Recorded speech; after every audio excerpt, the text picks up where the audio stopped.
Muito boa noite, senadores Lazier Martins e Alessandro Vieira. Bem-vindo ao Papo Antagonista. Muito boa noite, Cláudio Dantas. Cumprimentos, é um prazer estar com você, com o antagonista. E o meu cordialíssimo abraço ao meu colega de Senado, meu colega de ideias, meu companheiro de mesmas lutas, que é o Alessandro.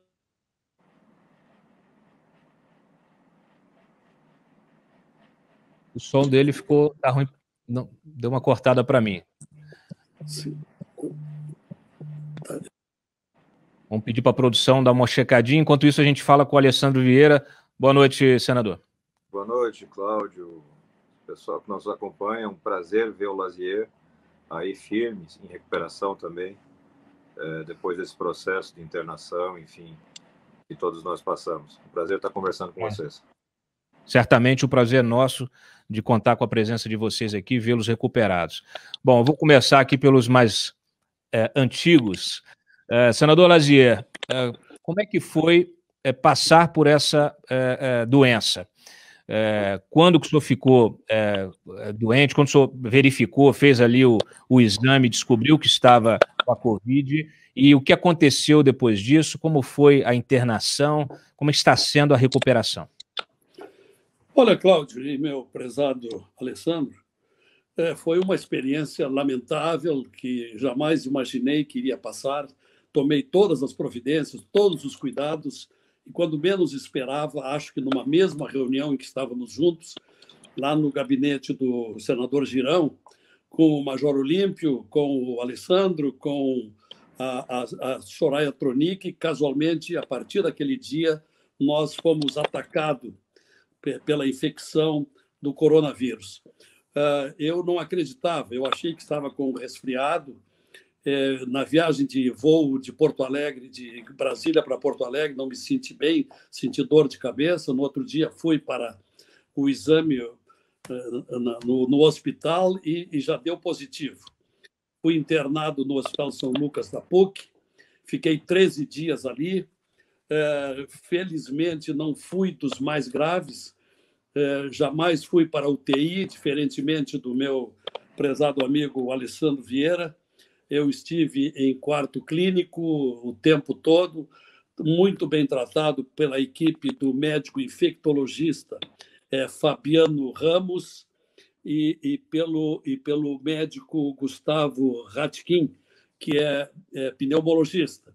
Evidentemente, passei por tomografias várias, angiografia, passei por praticamente a cada 2 dias exame de sangue e muita injeção na veia de corticoides muito fortes, que inclusive me provocaram um problema na língua, feridas na língua, resultado do corticoide, que só agora está passando.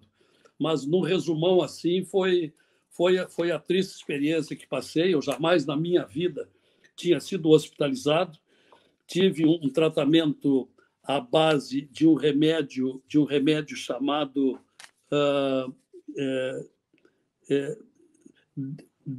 que eu acho que foi o mesmo do Alessandro, desamectasona, ou desametasona, mais ou menos isso. Foi o tratamento que me deram o tempo todo, e agora estou há 4, 5 dias de volta a casa, fazendo o tratamento em casa, muito fisioterapia e todos os cuidados para mais pronta recuperação do sistema respiratório, que foi o mais atingido. No resumo, foi isso, Cláudio. Muito bem. Senador Alessandro Vieira, por favor, o seu relato. A situação parece um pouco no início, quando Lazier, a gente estava na semana de trabalho normal de Brasília, tivemos uma série de reuniões e possivelmente uma delas, em conjunto, foi essa que teve o contágio. Eu retornei para Sergipe com sintomas leves, mas logo em seguida, como o Major Olímpio teve a confirmação do diagnóstico, eu fiz o exame e também constatei. Comecei o isolamento em casa, graças a Deus ninguém da minha família pegou, ninguém da minha equipe aqui em Sergipe ou lá em Brasília pegou, e eu fiquei alguns dias em casa, mas a tomografia apontou já 50% de comprometimento de pulmão, a febre não baixava. Os médicos decidiram pelo internamento.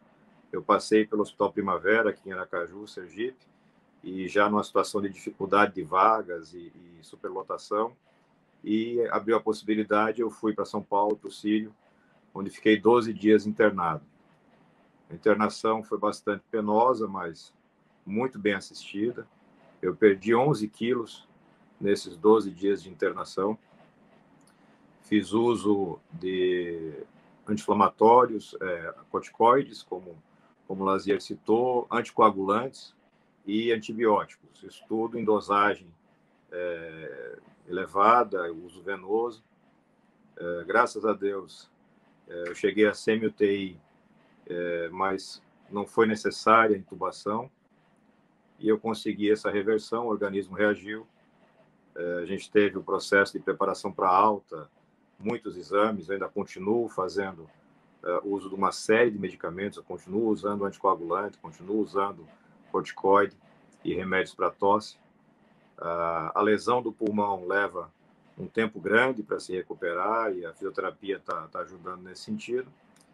E a gente teve momentos difíceis, essa questão da possibilidade de necessidade de intubação, e o que para mim foi o pior momento, na véspera, já com a previsão de alta, quando a gente teve a notícia da morte do Major Olímpio. Olímpio era um cara jovem, forte, um guerreiro nas pautas dele. Seguramente nós nos contaminamos no mesmo momento, ou muito próximo, trabalhando, ninguém estava brincando, ninguém estava deixando de tomar os cuidados, e foi um baque muito grande, porque é muito triste você ver que nós já passamos de 300 mil pessoas mortas no Brasil pela Covid. Você acabou de citar o recorde hoje novamente, mais de 3 mil em 24 horas. E triste demais por saber que, apesar das dificuldades, essa pandemia poderia ter seus impactos reduzidos se nós tivéssemos uma gestão mais qualificada. Essa foi a grande coisa dessa jornada. Muito bem.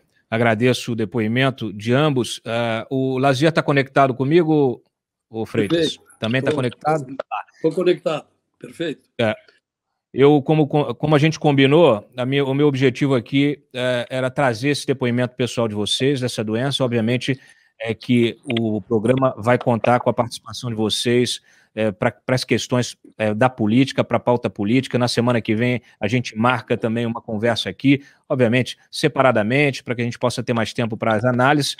Publicamos no site um dia desses um artigo exclusivo também do senador Alessandro Vieira, falando da necessidade, né, senador, da CPI, de que se abra a CPI. Eu só queria perguntar uma coisinha para os dois. O que vocês acharam, em termos de política, o que vocês acharam dessa criação, um ano depois da criação desse comitê de crise aí? Eu acho que ele chega um ano atrasado. De qualquer maneira, antes tarde do que nunca. Agora, eu tenho as minhas dúvidas como é que vai funcionar. Qual vai ser a participação de quem com quem. Até porque nós estamos ainda conhecendo o novo ministro. Eu acho que o momento é de expectativa para ver em que proporção vai funcionar. Como tem havido incontáveis erros, temos que aguardar para ver como é que vai funcionar isso. É a opinião que eu tenho. Pronto. Veja, Cláudio, no desespero em que a gente está vivendo, qualquer coisa parece positiva. Só que a gente tem que ter senso de realidade. O senador Rodrigo Pacheco não tem nenhuma ferramenta de gestão. Nem ele, nem Arthur Lira, nem ninguém que não seja do executivo. Então, o máximo que vai acontecer são reuniões para relacionar problemas e cobrar providências. Isso a gente já podia fazer e já fazia tem um ano. O problema que nós temos é de gestão.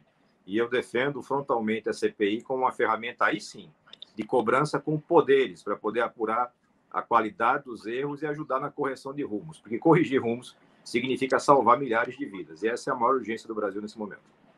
Maravilha, perfeito. Voltaremos justamente para falar, fazer uma análise já do que começar a ser decidido e desse ambiente político, o que pode acontecer em termos de CPI. A gente vai voltar a falar na semana que vem com ambos. Então, mais uma vez, muito obrigado aí pelo depoimento pessoal de quem viveu na pele o drama de de estar com essa doença, e felizmente passaram por ela. Infelizmente o Major Olímpio não conseguiu, que também era parceiro de vocês, e a gente sempre aqui ressalta esse exemplo e deixa os pêsames à família, né? Mas, mais uma vez, obrigado aí pela presença, a gente volta a falar na semana. Obrigado, Cláudio, sempre às ordens, é um prazer participar de programa do Antagonista.